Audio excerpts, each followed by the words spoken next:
Tonight, the CDC says the Carolinas are seeing some of the sharpest increases in cases and people in the hospital around the country.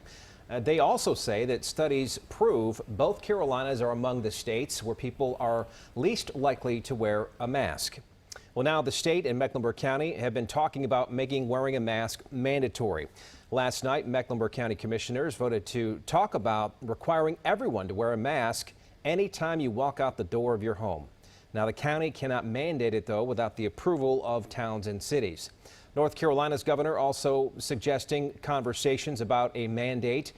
So we want to look at the science and whether masks could help stop that trend.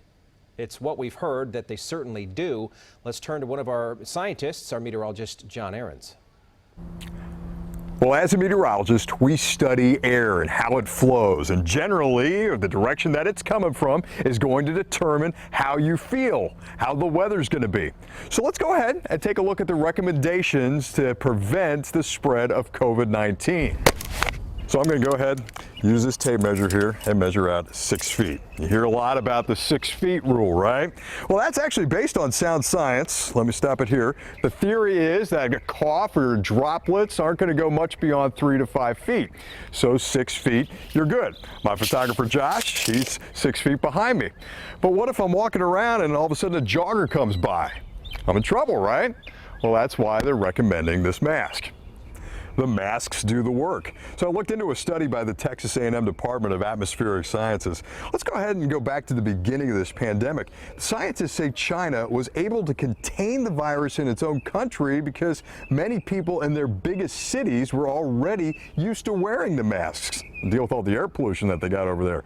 So it wasn't out of the ordinary to require them.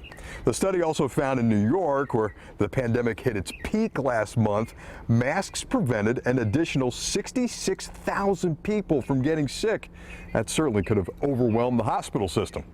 Data journalists at YouGov did a study on mask use.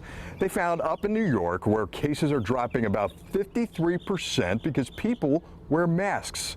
But here in the Carolinas, only 37% wear them. The CDC listed 12 states, including the Carolinas, where cases are increasing. 9 of those states were least likely to wear them. But the big question, of course, is would a mask mandate work? And of course, Mecklenburg County commissioners, all commissioners are debating this. Mecklenburg County Health Director Gibby Harris, she says enforcing this would be pretty difficult. I've been out all day, guys, and haven't seen a lot of people wearing these. All right, John, thank you. Now, Mecklenburg County commissioners also pointed out that with flu season approaching, they hope people will use masks so hospitals do not get overwhelmed.